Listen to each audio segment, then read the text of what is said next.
All right, hello and welcome. That was Circling by Fortet. And today we get to take a look at the Animus and Animi. And so we are going to be unpacking this aspect of the spirit. It also translates to wind.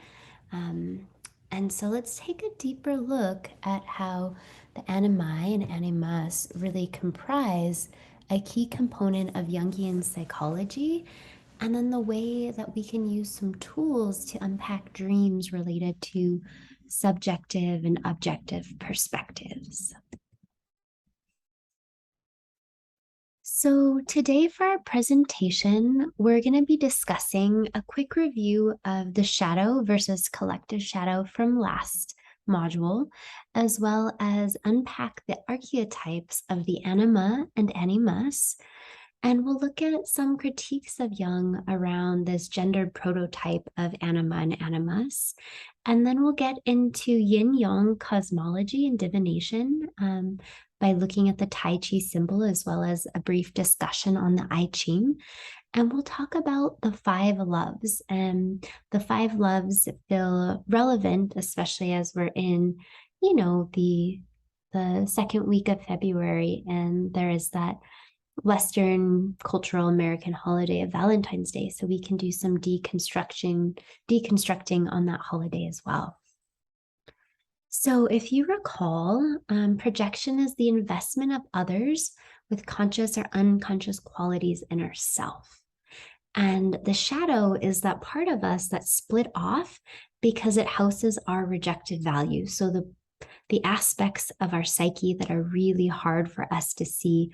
So some of those rejected aspects are often found in our shame and our shame language. And often that becomes embodied and becomes projected onto the physical body. So it could be things like being too tall, being too tiny, being too wide, being too thin, and really a milieu of just shadows that often emerge from early childhood and experiences, social experiences where there was rejection.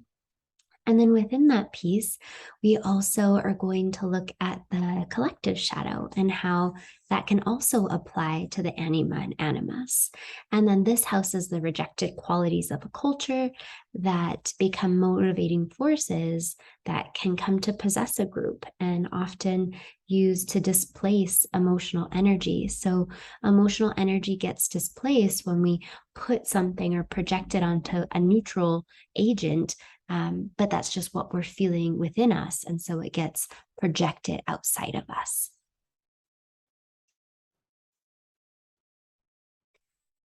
All right, anima and animus. So let's take a deeper look.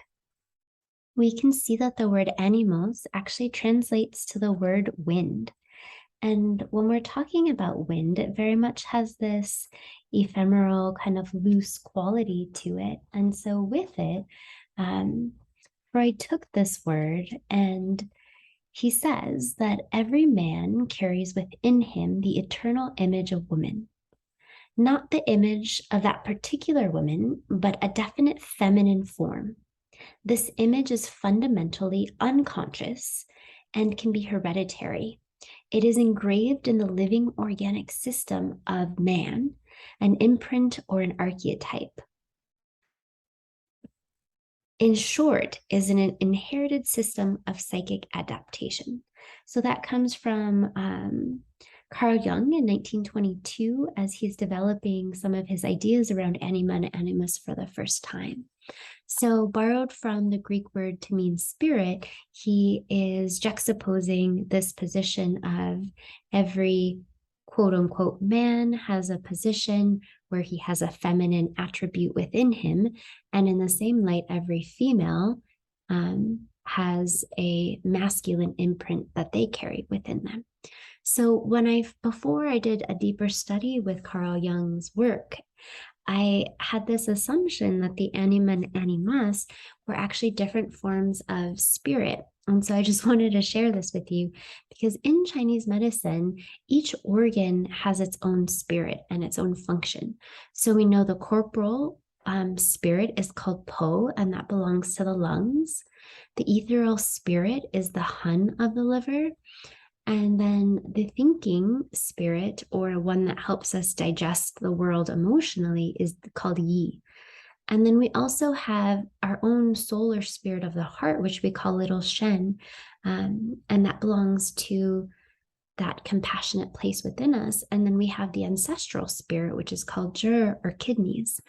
So Po related to lungs, and that's a very corporal experience of the body.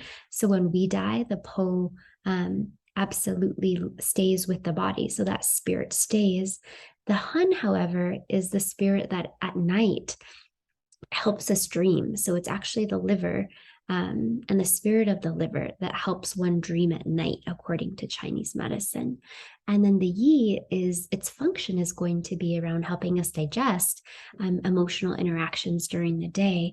And then the shen really shows up in the eyes and the face. You can see if someone is settled, is calm and grounded, and that really shows up often through the eyes.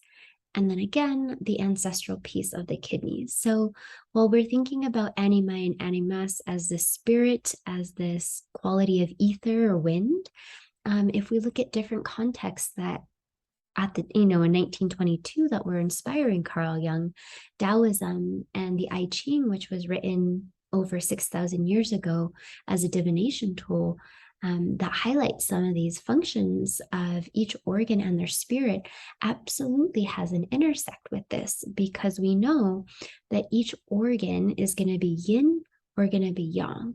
Organs that retain or hold fluid or blood are yin.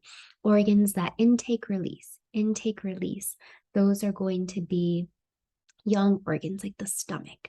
And so you can see here, I've listed the 5 yin organs because there's an attribute of holding. So lungs and liver pair, and liver is much more yang in that it intakes, release, whereas lungs will send air out to the blood vessels and capillaries in the lungs. So let's take a deeper look at this gendered construct as Carl Jung applied it to the anima and animus. So theriomorphic. So this is an important piece as well that relates to the shadow work. So Jung described the animus as the unconscious masculine side of a woman, and the anima as the conscious feminine side of a man, that each transcend one's personal psyche. So with this, that is different than the anthropomorphic archetypes that can show up in the shadow. And so when we're talking about theromorphic or zoomorphism, what we're talking about is often characteristics of polytheism. So they've been maintained in Hindu traditions, even Buddhist traditions, and occasionally Christianity. But it's the idea that we can represent something holy or sacred through Egyptian gods and animals to show that these symbols are divine. So here we can see like a cow head with a human body. And that is going to be a distinguishing feature here as we're looking at anima and animus. So for Carl Jung, he thought that the theromorphic aspect often had to do with shadow archetypes. So when we see a bird head and a human body, that actually is a shadow archetype coming up from either the personal unconscious or the collective. And he believed that the masculine and feminine principles were operating on a different plane than these animal shadow characteristics. So there's a lot of overlap and they're different. So let's take a deeper look. One thing I wanted to note before we go a little bit deeper into how to apply animus and animi to dream states or to our other Bardo states like sleeping or waking dream or transitions, we can very much apply it in the context of relationships. So we're going to unpack that. But I also just want to name, so you might want to circle, highlight, underline in your notes that for this context, for class, we're not using gender as a construct for the soul, even though that's how it's originally written. And some of his later work, he refers to the anima which is the feminine principle, as passion, as eros, and the animus as logic. So if it feels really heterosexual or really gender oriented, I invite you to try on just replacing feminine and masculine for eros, passion, and logos, logic. So we can see it being this fusion as almost like left brain and right brain, feminine and masculine attributes. So as we're looking at applying these final stages of these constructed animus and animi, we are looking at some of the later writings of Freud, as well as the interpretations by the Jungian Society in the 70s and really 80s. So lover complexes, parental complexes, and societal application and adaptation are all ways that we are very particular in applying this archetype of the spirit. So let's unpack these a little more. When we have a lover complex, and we know complex is simply an unconscious feeling tone or push that isn't operating in the conscious mind. So lover complexes very much relate to sexual human development as having dynamic qualities related to the motion and flux of a continual developmental process. So zygus is another term that an author named Cass used to describe the relational motif that reveals and lives in a fantasy about one's partner. So it might be something like you are looking for a partner that is strong, and that strong nature, or a partner that feels protective. And so if you're with a partner and they don't feel protective, whether that's true or not, it's still part of this fantasy about your partner that gets projected outward from our early experiences of masculinity. And that often comes from a father role, even at times an older sibling or brother role. And then, of course, just society at large, because we know gender is the socialization of gender occurs at such a young age, from things like boys don't cry, or girls wear dresses, or girls have long hair, whatever the fill in the blank is. So we, as children, take on parental complexes. So it could be that you have a parent who expresses love not by hugging or touch, but through work ethic. And so that parent perhaps never shows touch or love, but supports your education or a home over your head. And so what happens is later in life, you may seek out and a partner who's emotionally unavailable, but gives you material things without even realizing that you're projecting a fantasy onto this relationship or onto this person. So this is kind of the intersect of a lover complex and parental complexes. So the parental complex is unprocessed parental feeling states that the child will have to individuate from to achieve their own wholeness. So again, that was the example of a parental motif. Another example could be a hyper-vigilant or a helicopter or very controlling mother. And so with that, the female may look for a partner that also has very controlling tendencies, because that's been their socialization and their early experiences with finding love, because that's how it's been modeled. And so we use the anima and animus to unpack gender stereotypes and to unpack both our parental ways of being that we were socialized with, as well as our own lover complexes that we sit in and we mesh with as adults. So these are kind of the later applications that Carl Jung writes about, is lover complexes, parental complexes. The other important piece is the fall of the masculine. So this comes from scholar Gary Barboff in his book 2011, where he talks about this notion of the fall of the masculine being related to modern day life and contemporary life, where there is a great imbalance.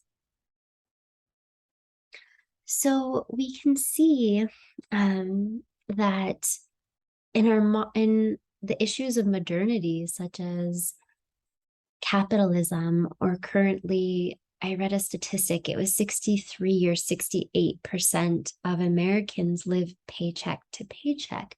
So clearly it's not an issue of working hard, and most of the individuals in that study earned over six figures. So the cost of living rises, but wages don't meet that cost. And so we can see that capitalism has really reached its hand, this really deep, far reach of productivity, rationalism, logic, being efficient. And in that efficiency, we also see the automation of various attributes of society that were once connection oriented. An example is in Texas, the first McDonald's is now live that's completely automated, where you have a machine making your hamburger and taking your order for coffee and outputting it, and there's no human contact. And so we could say, well, that's very productive, it's very efficient, but it's missing the heart, it's missing the eros, it's missing the femininity of the matter, which is connection and passion and feeling. So Barboff discusses that we're in the age of great masculinity, and that masculinity will eventually fall. And that's a lot what Carl Jung wrote about when he was writing about the scientific revolution. And it's this idea that we've become so enchanted with the human ability to conquer the world that we have confused a measurement for mastery and just really fallen into this inflated state of awe at self. And so Barboff has this beautiful quote that says, if we look closely, we'll see that psychologically many people today place the reverence that we previously had for something divine into our technological gadgets. Today, we look for God in our mobile phones. Yeah, so this is the other piece of the imbalance of animus and anima, of too much reason without enough feeling and passion creates an imbalanced social structure. And we could also say that this is very much related to the collective shadow, and this is some shadow work. So attributes of how we can apply this principle to dream work and to our own self-study is going to be taking a deeper examination at lover complexes, how our parents were in relationship with one another, parental complexes, and how this applies to society at large. And I think that Carl Jung would really agree with Barboff and on this topic of societal imbalance, because he was writing a lot about World War I and the obsession and shadow work of an entire country, right? So there's, even though these three attributes are really helpful, there's some critiques that have come out of this. So Cast writes, the problem of gender issues, just kidding, it's supposed to be gender. So the problem of gender issues combined with a slight devaluation of women and the idealization of the anima is implicit in this concept. It seems undeniable that Jung conflated gender stereotypes of his time with his notion of the anima and animus as archetypes. So I think this is really, really important critique, is that gender is a social construct and it is very much based by culture. We know in some countries, they have on driver's license a third gender, a gender neutral stance. We know that for a long time in many indigenous and native cultures throughout the world, gender was not a binary of black or white or female or man. Rather, it was more of a spectrum. And so, again, capitalism has really taken hand in all of this. And we even see, when you're shopping for a newborn baby, it's like, oh, what is the baby? Gender is a social construct, right? Sex is biology. And so that question doesn't necessarily fit because we don't know it. That gender depends on how the child is socialized and preference. And so it's the idea that, well, boys will walk down this aisle and buy the color blue or their deodorant because it's a certain brand, even though it's the same deodorant because it has blue versus pink. This is made for females. And so capitalism sells a lot and pulls in a lot of profit based on these social constructs that are just that. It's a construct, it's not real. So naturally, in the 80s, 90s, and 2000s, we see a lot of critiques coming online. So while Hyoman suggests that archetypes can be gender specific, they don't just have to be anima and animas. Samuels in 1989 in their works suggests that there is no feminine principle, and that is completely based on a cultural assumption. Gordon suggests that the anima figure is possessed both by men and women instead of one small aspect being projected by either sex or gender. And Christopher in 2000 suggests the need to look at archetypal androgyny, or the neutral archetype that inhabits both females' attributes of what in society we associate with female gender characteristics and female masculine characteristics. So all really important critiques. Okay, so we're going to take a deeper dive into anima and animus archetypes, and then we're going to end with the androgynous aspects of these archetypes, which is really moving us from the binary of gender, which is different than sex, into a more uniform perspective. Okay, so let's look at some feminine attributes. The three we're going to look at are Eve, Helen, and Mary.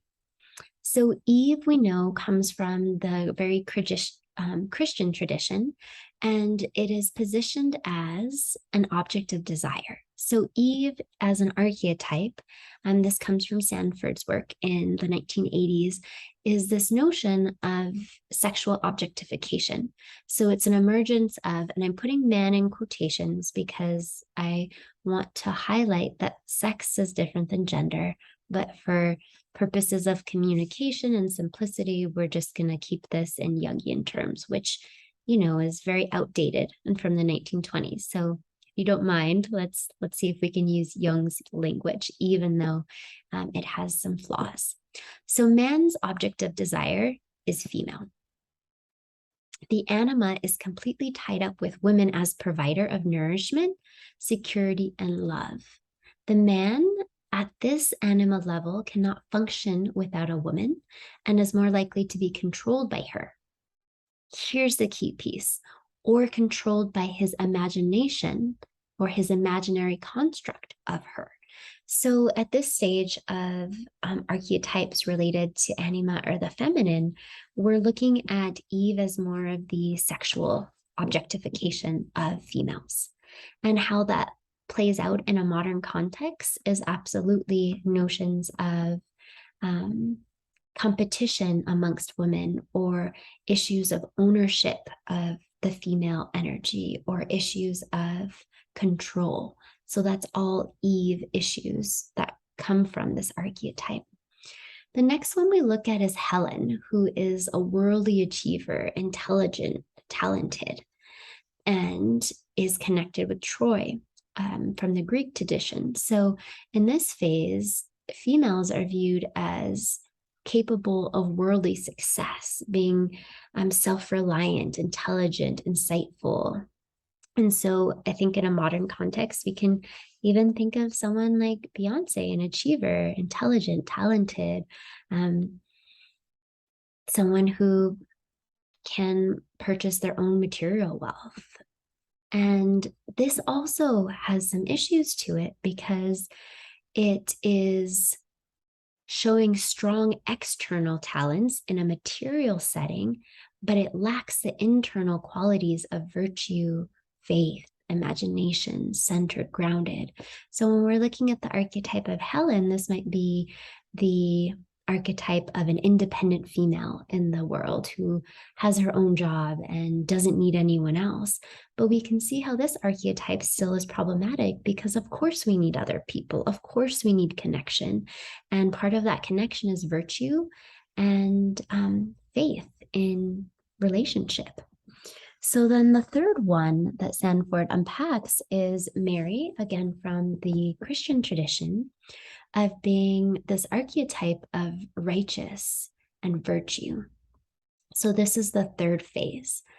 So she's named after the theological understanding of the virgin. So this is very different than Eve, right? Which is this sex object in Helen who is material and independent. And then we have Mary, who is all about virtue and spiritual underpinnings. And so at this level, women can now seem to possess virtue by perceiving man even in an esoteric manner. So this isn't the third and final stage for the feminine archetypes, and we're going to get into a bit more about balance, but I'm going to go through the progression of the masculine archetypes until we hit balance. So just thinking about how these three apply in a modern context of a sex object, materially independent, and then virtuous, and how even virtue can be missing certain attributes. All right, so deeper dive. With masculinity and the masculine archetype, we're kind of thinking, and I think of Tarzan more of like the caveman, if you will, but just someone who displays mere physical power or strength, kind of like a gym rat, or someone who is physical power, athletic, a muscle man, a fictional outdoor hero. And then we can see Brian, or a man of action and romance. So we can also think about 19th century British poet, or America's Ernest Hemingway, who was a war hero, a hunter. So it's this fusion of still being strong and athletic, but also having this aspect of a romantic quality, being able to sweep someone off their feet. And then we see the third progression of this masculine archetype as Lloyd George, or a man who is a professor, so an educator archetype, or is embodying that virtue through a clergyman or an orator. And so the animus often becomes the word associated or appearing as a priest or a clergyman. So more of a spiritual personification. All right, so now we're going to look at the, if you will, like the healed or ideal balance of the female and masculine forms.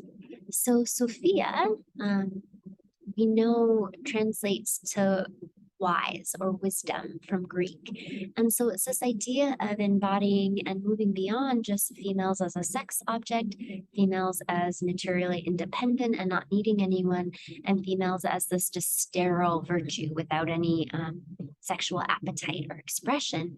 And Sophia is really the androgynous archetype that manifests. And you can even see in this picture, there's not a whole lot of feminine attributes of a sex object or of material independence. Rather, it's neutral. So we would say that the feminine has achieved, according to Jungian work, integration by possessing some positive and negative qualities, but really moving into wisdom. So it suggests that the anima is now developed enough that no single object can fully or permanently contain the image which relates to it. So Sophia would then be the embodiment of all the archetypes that came before and a healthy integration of those aspects. So that would include the Eve, the Helen, and Mary. Now let's look at a gender neutral or an embodied aspect of divine masculinity. So it's Hermes, and in many texts, Hermes is portrayed as androgynous. So not being associated with any biological sex, but rather man as a spiritual guide. And so we know from the Greek tradition, Hermes was the one who would travel up to the gods like Zeus and Helen and bring down messages to mere mortals. So it's the fourth manifestation or the complete of the animus, meaning highest level of profound spirituality. And Jung noted that in mythology, the animus often appears as the messenger of the god and is analogous to Sophia. And so the highest level can be the mediation of the unconscious and conscious mind.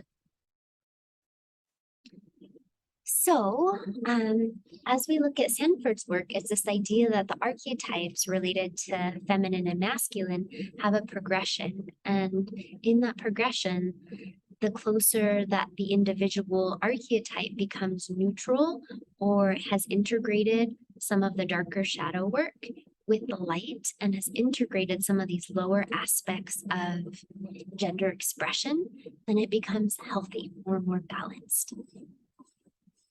Which takes us to a discussion on gender fluid or non-binary. So this comes from Morono's publication in 2019 with the National Institute of Health. So non-binary is an umbrella term that includes those whose identity fall outside of or between male and female identities. So who are we thinking of already? Yeah, Sophia and Hermes. As a person who can experience both male and female at different times, or someone who does not want to have a gender identity at all. So again, we're talking about social constructs and attributes of characteristics of what female or masculinity is, and the non-binary is the place where you can experience both, just like Hermes, or you can say that gender identity doesn't fit at all. So, like genderqueer or non-binary, it can be traced back to the work of transgender and transsexual authors who resisted this idea of a binary. And so gender fluidity is about recognizing that if we really deconstruct feminine, masculine, we see that there aren't clear borders or rules on gender performance. Rather, it's constructed by a society. And then, as we know in The Fall of Masculinity, as Gary Barbroff talks about, it intersects with capitalism. And then that becomes very shadow. If we look at the beauty industrial complex and the amount of money that gets pushed into feminizing a human body, it's unreal. It's outrageous statistics. So if you haven't looked at any of those, I highly suggest spending some time with the Oracle Google and seeing what comes up with beauty industrial complex. So the earliest use of terms referring directly to non-binary is around 2000 from Haynes and McKenna's collection of Unseen Gender Beyond the Binary. But I want to challenge that and also say that, remind us that gender fluidity has existed in all cultures throughout the world, and some driver's license in different countries offer a third gender, and in many tribal environments, this polarity of gender does not exist. So I just thought I'd also share with you this National Geographic called The Gender Revolution. The best thing about being a girl is now I don't have to pretend to be a boy. And so that's from the January 2017 edition, if you care to look more at these development of archetypes, both feminine and masculine, and then moving towards gender neutrality. All right, up next, we're going to be talking about yin and yang. And it is a concept that's really philosophical, that's rooted in the Tai Chi symbol. It's 4 attributes. And then we're going to apply yin yang theory to the 5 loves.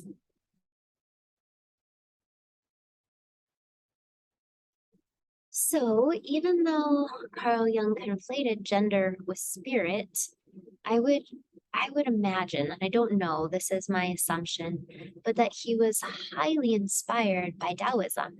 And so we see that yin represents female, femininity, and moon, darkness, whereas yang, and so be careful here, I didn't say yang, unless you're from Texas, y'all, yang, the yang energy, it's yang.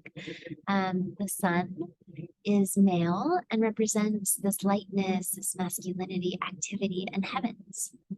And so, what we're looking for is the balance of yin and yang as influential in individual, society, and the universe. Let's just pause and take that in.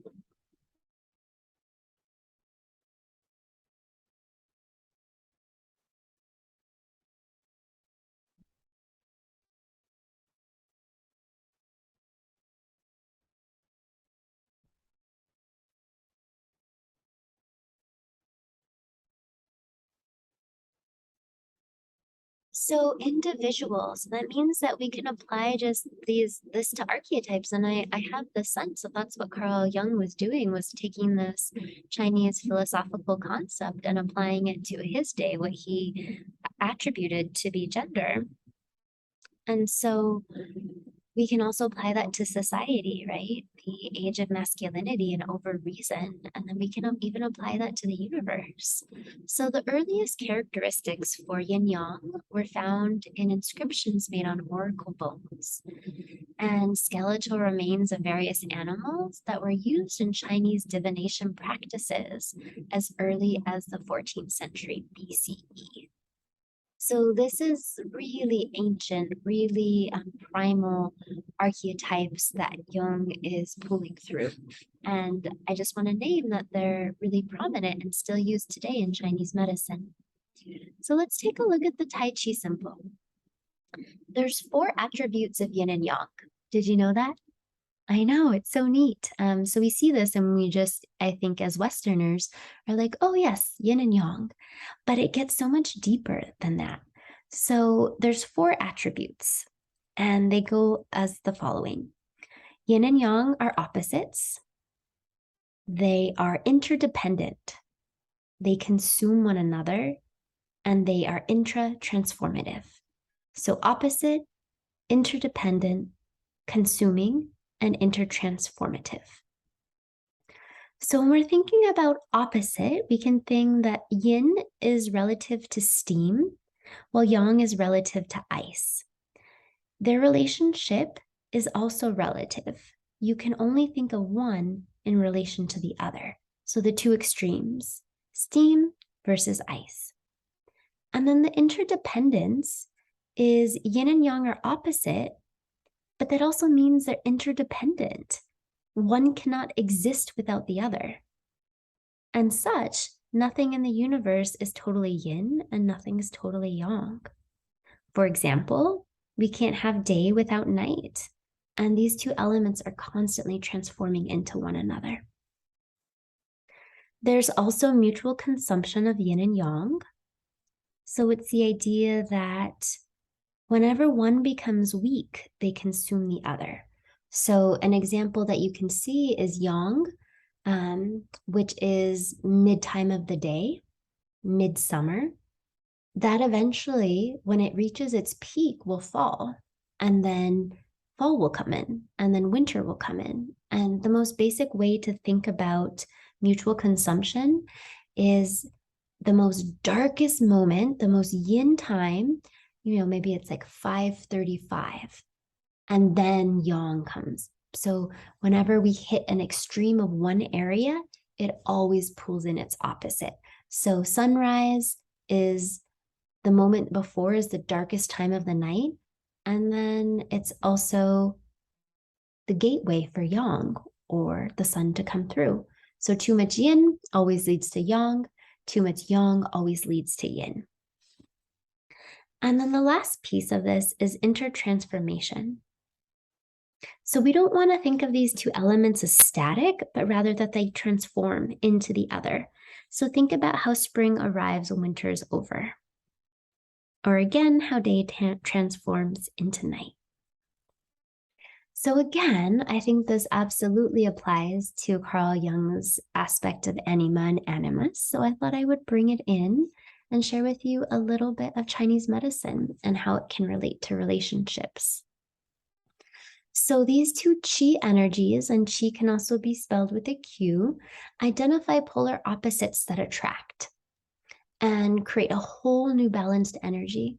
And we know that this balanced energy can exist in romantic love, regardless of the genders of the couple or regardless of sexual preference. As a couple, these energies can be dispersed in varying degrees and amounts. The balance of the energies will unite a couple in harmonious or disharmonious ways. So we know that the yin yang in love of any relationship isn't gender oriented, but rather it's a desire for a balanced relationship.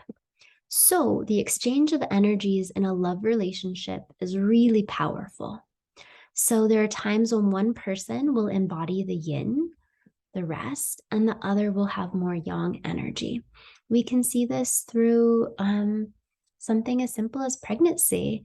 The uterus has to hold so much yin energy to cultivate a baby, so the partner has to do more yang, and then that dynamic may shift. But there are also times when combined energies of the couple can have more yin or yang or vice versa. And so we want to notice and name these energies as the energies can recede and offer more balance to qi. So we're going to be applying yin and yang to relationships. And you don't have to know the four attributes inside and out, but just kind of know that they exist. They're opposite, but they still need one another and they turn into one another. So this is where we get into the application of the dream work and the application into our Bardo states of the waking world. So there's 5 love languages. And this is a book published in 1992 by Gary Chapman that describes different ways that romantic partners express and experience love. And so maybe we've heard of this, right? Like, what is your love language? It can be misused at sometimes. So I want to pull it back into context of archetypes and love language. So one type is words of affirmation. So this would be a very verbal experience of, I need to hear that I'm loved in our relationship. I need to hear that I'm beautiful, whether I'm wearing makeup or whether I'm not wearing makeup. Acts of service. So this might be that more labor of love that a parent can have, where I may not give touch or verbal validation, but I can provide the service of taking you to school, and then gifts. So this is more of a material demonstration of love, as well as quality time. So it might be, I don't care about the presents, or, if you bought me a ring or chocolate, I just want your presence. Like, I want you fully engaged in what I have to say and where I'm at emotionally. And I'd like to be there with you fully engaged. And for some people, it's physical touch, holding hands, PDA, public displays of affection, hugging, kissing, as part of anchors to feel love or to feel connection. So, and I would argue that we all have a variety of these. It's not a binary. It's not just, oh, I only do gifts, right? Or I only do physical touch. It's both. It's both and.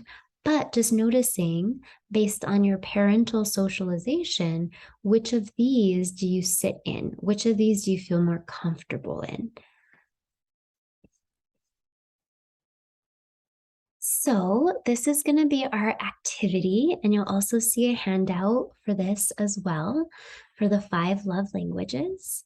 And so what I'll invite you to do is write down your primary mode of expression with connection or love. Also write down a projection that you may have had with a previous partner. And we know that projections can sometimes be good, or they can be more of a shadow projection. So maybe it's, I felt like you didn't love me because you didn't initiate physical touch. And therefore, you don't love me and you don't want to be with me and therefore I'm unlovable, right? That's a projection that may or may not be true for your partner. Maybe your partner just has a different love language. So, after you've written down your primary modes of connection and a time when you projected something that was true or not true onto a previous partner or current, and we have that written down, I'm going to invite you to describe. You can journal this description or you can say it out loud of a dream that had a romantic or intimate quality to it. As we're moving through class using Whitman's book, you may remember that a rebus is a compilation of allegory. An allegory is a moral lesson or teaching in the story, and an image can be related to an archetype. And rebus is really the embodiment of all of those things: allegory, symbol, image. And so pulling up with your dream, using your dream dictionary, what is the rebus that you're noticing in this dream? And it doesn't have to be a dream this week, it could be a dream from the past. And then I'll invite you to look at chapter 6 and look at some of the objective versus subjective aspects of the dream. So the objective piece is the amplification of, did you dream of being Eve? And that would amplify the dream because there's an archetype there of related to sex object. Or what did you dream of being Virgin Mary or being a virgin? And that would be an objective. And then we always divert and let the dreamer lead us in the subjective aspects of the dream. So this will be our activity, is going to be getting with your partner in class or taking some time to journal by yourself your love languages, writing a dream, and starting to do some dream analysis, looking for the rebus and starting to see if there's any objective or subjective aspects of the dream.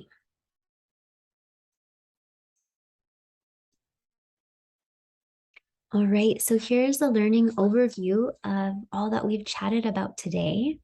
We reviewed the shadow versus collective shadow. We talked a lot about anima and animus as archetypes, and we looked at a critique of Jung on the gender construct and trying to apply it to these very outdated roles of just being female or men, and unpacking that. And then we also spoke about yin-yang cosmology and applied it to the 5 loves. So here are some references for you if you have more questions or want to go back and read more about non-binary and genderqueer identity. And that will conclude our class for today. As always, if you have any questions, feel free to reach out. And I look forward to hearing how this dream analysis goes for you.